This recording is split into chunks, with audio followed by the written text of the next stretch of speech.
инспирира да создавате музика? Како што инспирира? Нови инструменти, средината во која живеам, пред се македонската музика и ми се чини највише нормално жена ми, децата мои, воопшто убавите нешто што се во Македонија, мислам дека ти инспирират, мислам тоа е основна, како да кажам, храна за нас уметниците, преку која ние добиваме инспирација и се она што го чувствуваме го пренесуваме преку музика. За жал, уметниците не се многу гласноговорници, меѓутоа се што има да кажат повеќе се концентрира на тоа да го кажат преку музика и ако не допре тоа до младите во душата, тоа значи дека не сме успели.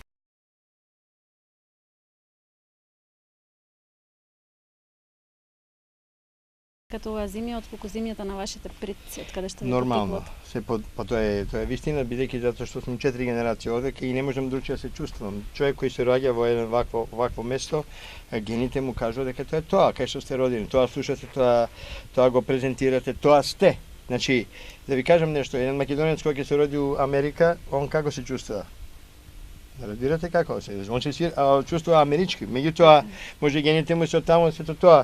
Меѓутоа он само совршено нема никакви заеднички точки со тоа. За жал мислам тоа е вистината. Значи таму кај што живееш, тоа си. Одиме да ги видиме сега фотографиите и наградите. Да, нема проблем, повелете.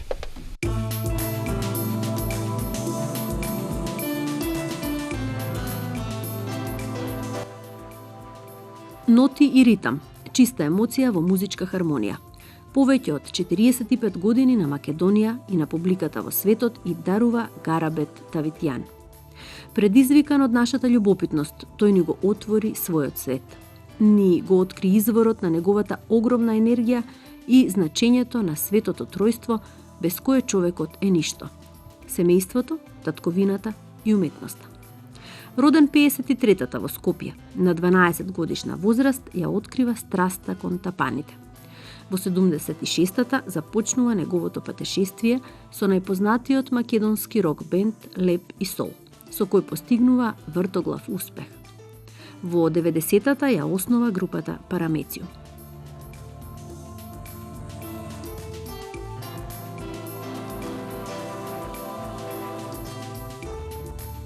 Овде сум роден во Скопје 1953 година. Иначе моите се овдека исто така родени, татко ми, мајка ми не. А дедо ми е дојден овдека 1899 година. Така да беше он познат лекар, така да мислам дека сето тоа датира од тогаш. Значи, ние сме овдека дедо ми, татко ми, јас и моите деца, значи 4 генерации сме во Македонија, во Скопје. Староседовци, така може да речеме, стари Скопје. Јас живеев во едно еврејско мало, кај што ствари беше центар на културата на Скопје. Зошто викам центар, бидејќи тука беше театарот. Тука живеа Петре Приличко, Личиновски, Мартиновски, сите значи уметници, да речеме пеачи, Доран Ѓоргиев, ми се чини Маја Џаклиевска тука беше. Па беа глумциве, Тодорче, па да речеме уште многу низ други уметници кои се знаат и не се знаат. У секој случај едно уметничко мало во кое јас израснав и сметам дека еврејското мало е толку, да не речем, плодно или јако, што ете произлева тука Игор Џамбазов, јас и така натака тие помладите генерации. Јас у тоа наше мало еврејско морам да го поредам тој цел филм, бидејќи јас како мал почувствував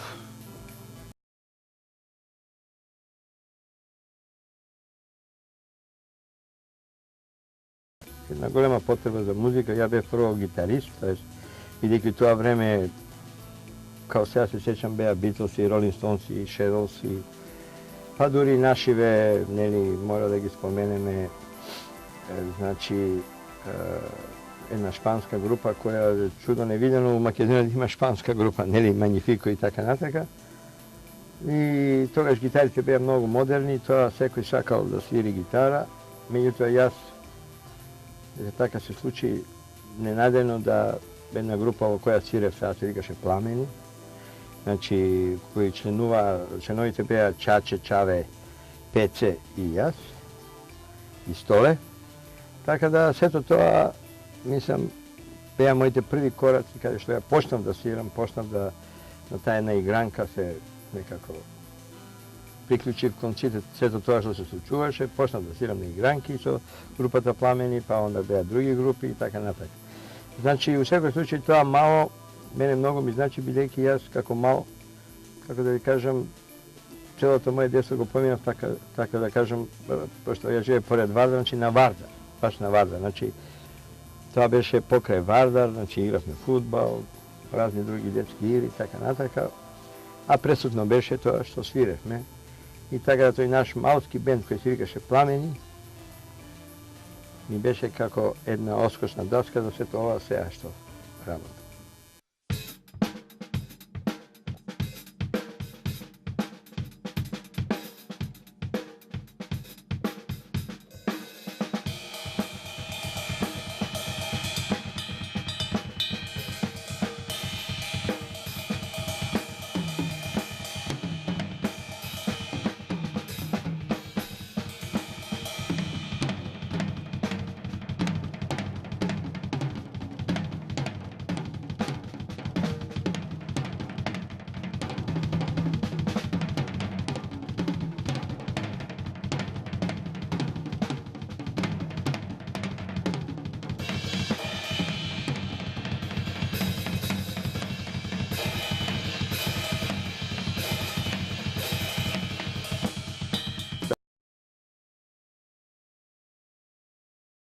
Знаете што, ја преска послушав и реков дека јас сум бил гитариста прво, па после тоа тапани.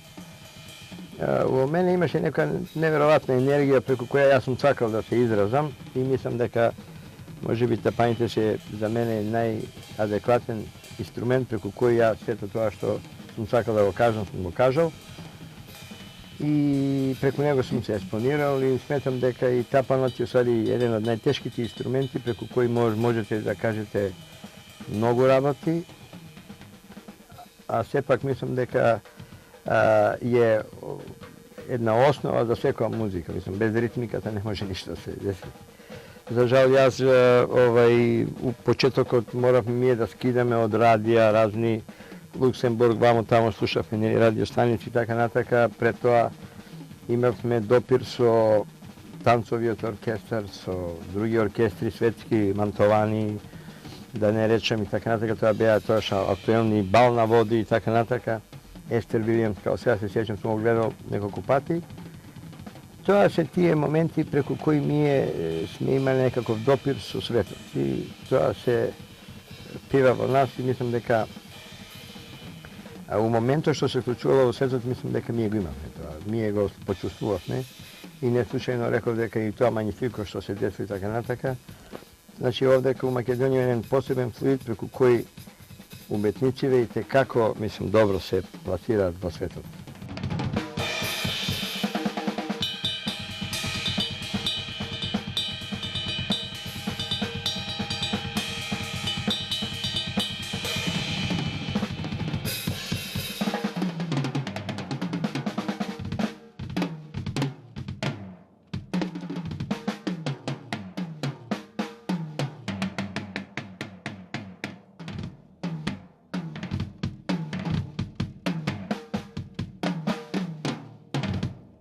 И јас, кога почнав да свирам, ги посочив Шедлс и Битлс и така натака. Меѓутоа, у тоа време постоја групи кои свиреа пред нас. Значи, ја би споменал Шпато, па можам да го споменам, значи,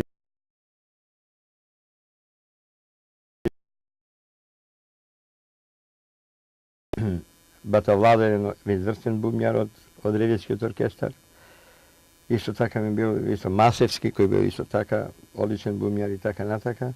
Тоа се основно полудници на музиката, значи композитори биле и Џамбазов, Бранџолица и како се да ви кажем, и останати луѓе кои се нека не ми замерат, кои сите мислам само допринеле за музиката во Македонија, меѓутоа ние главно слушавме, значи Битлси, Шедлси, Ролинг Стоунси.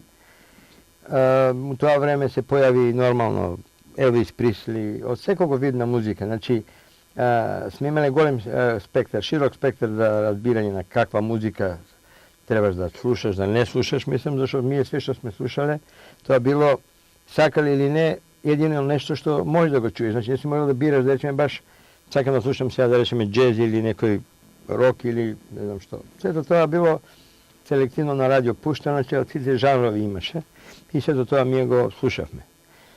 Јас учев од тие луѓе, значи, па и некој генетски код. Мојот татко беше одлично свиреше усна хармоника, чичко ми беше виолинист, тетка ми беше корепетитор во балетска школа, така да потекнуваме од едно музичко семејство, кое на некој начин, ете и кај мене генетски се пренело и јас го до ден денеска тоа го правам. Значи тоа е тоа од кај што сум учил јас. Значи у сите групи македонски, значи јас сум еден од основоположниците на музиката во Македонија од 65-та па до сега. Така да постоја групи Вихори, Пламени, значи рековме Вихори, Безимени, Бизбез, Република 903-та, па тогаш со господинот Мики Петковски кој оформивме група која се викаше Брек. Така да од тука после таа група се деси како се вика Леби Сол. Значи се си имало тоа некој свој скалило и сметам дека тоа е усвари кулминацијата на сето тоа претходно што го правиле. Значи не е Леби Сол група која прва ги работеше македонските ритми или македонските песни преработени во еден рок или поп.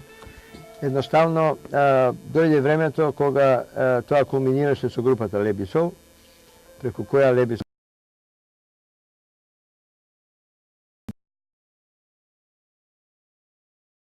како една група во експанзија, си го даде својот дел и мислам дека го обележи тоа фантастично со победа на Опатија и така натаму. Понатака све знаел, значи дека сето тоа идеше по некоја нагорна линија, каде што кулминацијата беше тоа што Леби Сол стана една врвна група македонска, која представуваше Македонија целосно. Во секој, како да кажем, стана бренд, еден огромен, во кој, мислам, до ден денеска не успеал некој тоа да го направи повеќе од нив.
Во почетокот се пробивавме така што како да ви кажам, свиревме со познати групи, значи предгрупи бевме. Речеме, да издвојам две-три случаи, као да речеме концертот на Хајдучка чешма со Бело дугме.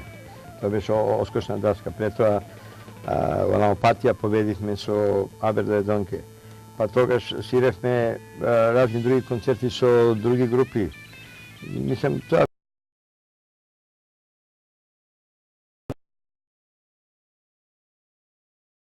у тоа време рок фестивали каде што секој бенд што имал да каже и публиката одлучуваше дали ова добро или не. Ние сме имале среќа и мислам бевме сите одлични музичари да првпат у историја македонската музика народна ја преработи на еден врвен начин преку кој они и тоа го примија. Значи многу беше важно да како ќе го сервирате тој македонски мелос, бидејќи он исконски е прејак и така натака, меѓутоа да го ставите во една форма на рок, джез, тоа баш доста е деликатно и така да Знаете што, ја би рекол дека нека формула немавме ние, меѓутоа тоа само од себе произлегуваше тој стил, значи ми се чини 4 души кои ќе влезат во еден состав и почнат да размислуват. Да не речам како ви дојде, туку едноставно тоа беше спој на 4 тела со една мисла. Баш така, 4 души со една мисла. И така, тоа е толку спонтано да тоа не би можел да го објаснам ја, да ви кажам музички, бидејќи една иста песма која сме ја вежбале, била многу различито снимена на албумот. И можда сме биле едини бенд во цела Југославија кај што кога сме правиле било која песма, таа се правила моментално. Значи, у самото студио, пред снимање добиваш инспирација, ако си инспириран, импровизираш, правиш, мислиме да справиш стварта, значи ќе направиме 2-3, да кажеме, речеме 2-3 концепта и онда сето тоа кој највише ни се свиѓа, тоа го земаме и го ставаме. А ние сме биле познати како нас не вика музички фајтери, кои фактички кога ќе седнат на бина, тогаш кажуваат све што имат. Дури песните се многу побави него што сме ги снимале на албум.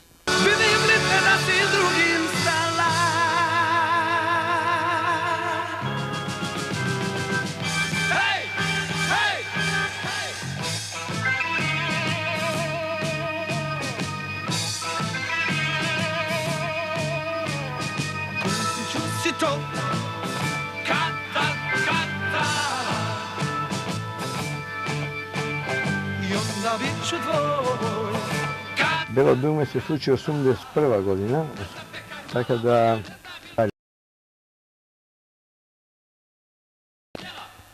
тоа беше една многу интересна турнеја по Бугарија 3 месеци и 1 месец во Хрватска. Јас сум презадоволен од таа турнеја, бидејќи едноставно првпат ми се случува да свирам со една мега група во која само стадиони беа пуни, со нив мислам дека стадионите беа препуни, кај свиревме цела Бугарија и Хрватска. И тоа е само голем изазов, многу голем предизвик кој човек себе ќе се најде така на толку публика, се свирите и сето тоа. Јас знам дека носев огромна гарнитура на бубњеви. Тоа беше толку интересно у тоа време да се чудело ја што све имам на бина. Така да ми се чини дека ако нека кулминација сум имал у животот, тоа е било тогаш. Кога сум свирал со нив, една најака група во цела Југославија, да свирите на турнеја, тоа беше голем предизвик. Горан Бреговиќ, Желјко Бебек, мислам, тогаш свиреа Владо Правдич и Реđić беше на бас. Така да мислам, тоа е одлична една екипа во која јас давав максимум од себе и они исто така да мислам дека сето тоа беше за мене голем предизвик и често што свира со една така многу јака група.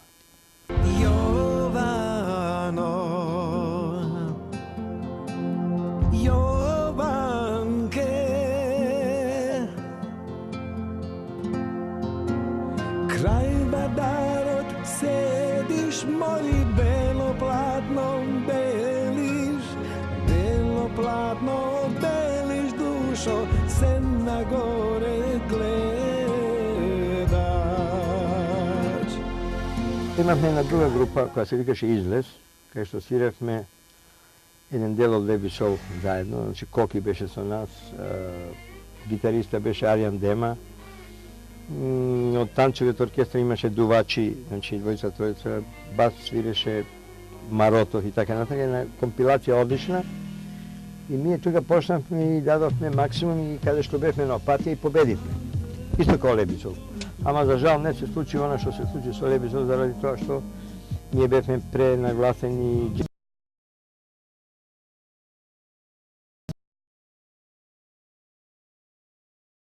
И потешка музика свиревме и така натака. Значи не беше толку комерцијална, а тоа се бара во Југославија. И така да мислам, после тоа предовме во Параметриум, каде што исто така со години работевме, свиревме исто така джез, рок, музика примета со фолклор нормално и преработувавме на еден врен начин народните песни и сметам дека сум, како да ви кажам, ние бевме едукатори.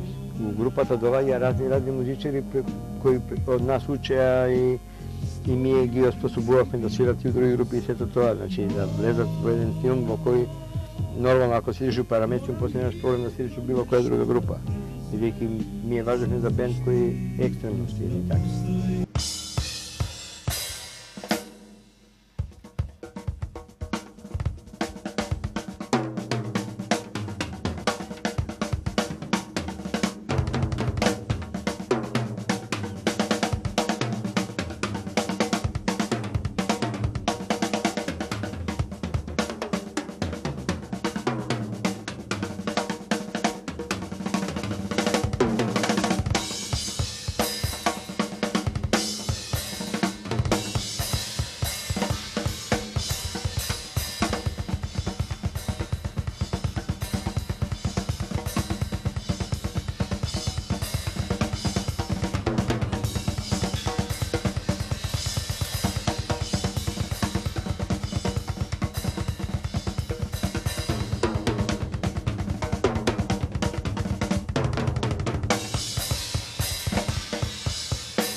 Значи, ние мораме да се надпреваруваме со оно што се случува у светот.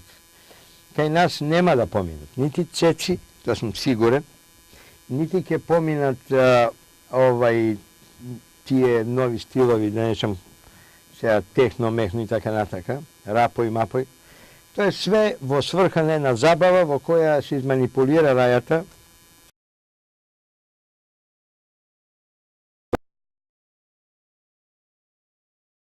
во која они, може би тој лошиот или добриот живот го кажуват, меѓутоа сметам во една средина кај што царуват неправилни ритми, кај што е богата превише со музика, тешко ќе може да го освојат пазар. Тоа сум сигурен. Не знам, може да фрлат милиони колку се сакат. Кодот на македонецот, на македонскиот чип, многу тешко ќе го прими тоа. Може да го прими како една модерна фраза, која брзо ќе нестане, а основата на македонската ритмика, народно и сето тоа ќе остане.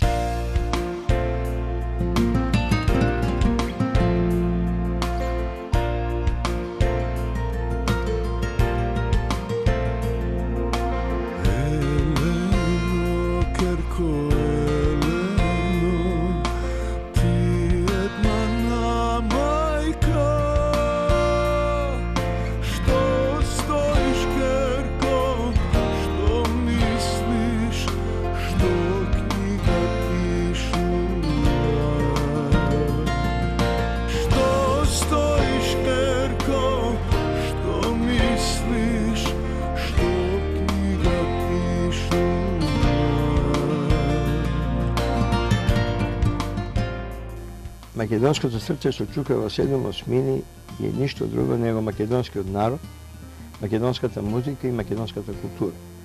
Јас тоа, значи тие света тројца, значи јас работам.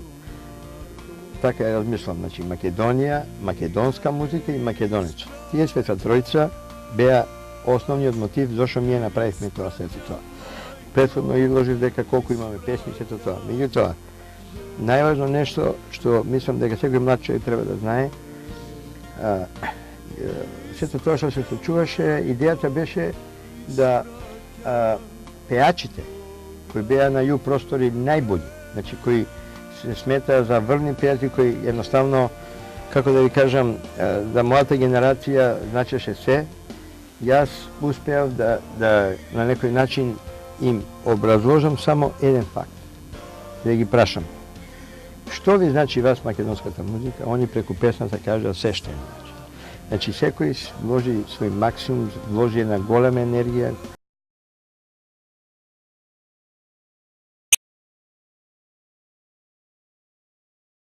Една голема љубов према македонската музика и што е најважно за нив е тоа еден репер, за нив е тоа нешто многу врвно и како да ви кажам, они го доживуваат тоа, знаете што, они се читаат од некој, да речам, парни ритми, за разлика кај нас дека се непарни. Значи, да пееш македонска музика, тоа е како еден престиж, знаеш. И во секој случај, еве и со Јосипа и со еве Харимата Хари и со Бебек Можам да посеќам Тереза Кесоја рече следното.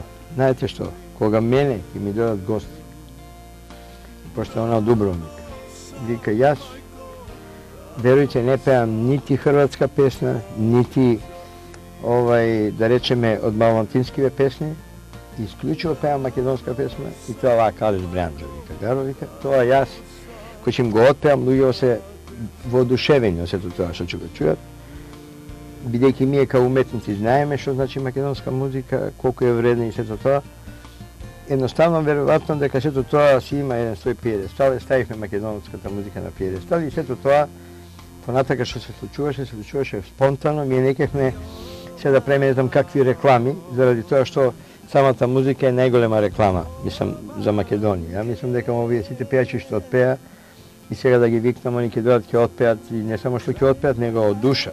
И јас сакам заедно со Гаро и Дики, пошто они се за мене примерни во сите овие проекти кои ги правиме, поготово овој проект, едноставно да имат они на своје видување, свој начин на аранжмани, преку кој младите ќе почувствуваат, мислам, вредноста на македонската музика, вредноста на тие аранжмани и сето тоа, значи, за да се склопи во едно нешто цело да биде. А можам да ви кажам, Дики и Гаро, како тацко можам да кажам дека се едни виртуози извънредни, се вака да ги фалам, кои едноставно, пак ќе се вратиме на истата приказка, Господ, значи, што дал тоа се дешава, генетски код функционира, значи, работата и сето тоа самоставени, значи, самостојни музичари, уметници кои и текако, мислам, онаму кај што застана, да кажеме, Лебислав и јас, они продолжија понатака, ја мислам дека едини бренд у Македонија се сега они.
Правиме школа во Охрид, не у Скопје, во Охрид, заради тоа што тоа би трајало нека месец дена и тамо би учеле македонските ритми, тамо би се дешавало нешто што се дешава и у Рио де Жанеиро и Седек. Значи, моите замисли сум ги ставил на една голема форма, тоа сакам да кажам така папири толку, каде што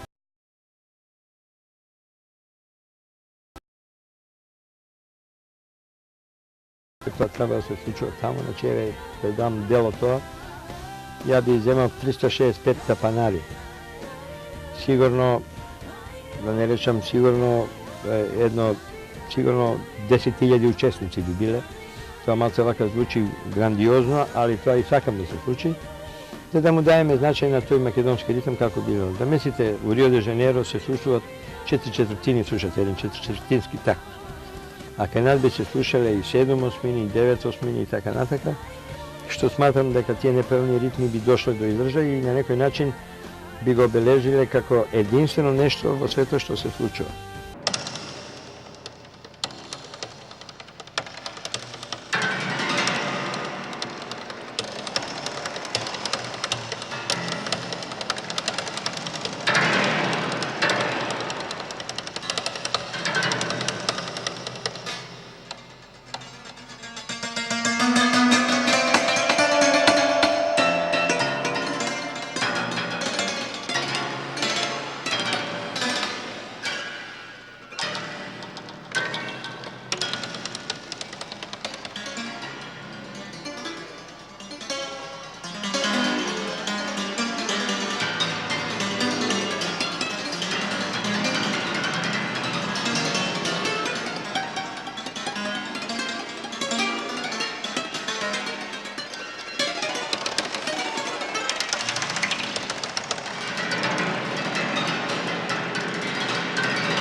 Низ децениите Гаро се потврди како супериорен инструменталист, кој оствари професионална соработка со најреномирани музичари од светот.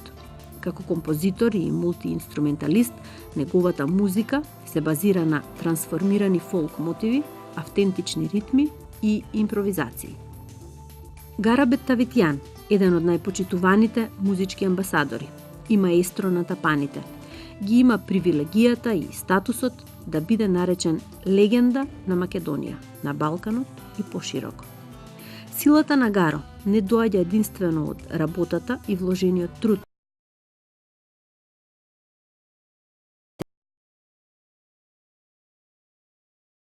туку и од љубовта кон луѓето, несебичното себе давање на другите и посветеноста на вистинските вредности во животот. Ali neostvarena želba mi je da napravim muzika za jedan golem revijski orkestar, to je simfonijski orkestar, во кој содржината би била, значи основата би била македонски фолклор и некои мои песни би ги преработил и тоа би било, да речеме, едночасовен концерт, не повеќе. И сметам дека тоа би било као рапсодија, некоја, као балет, као не знам што, значи разни стилови би биле у неа, зашто викам балет, зашто би сакали додека се свири, има и балет и сето тоа. Мада ја еден балет направив, али не го реализирав, сметам дека сега можеби музиката е готова, сето тоа и сето тоа што ќе се направи на македонски мелоди. И многу интересно да ви кажам, со тоа што тоа ако би го направил чисто заради мојот татко.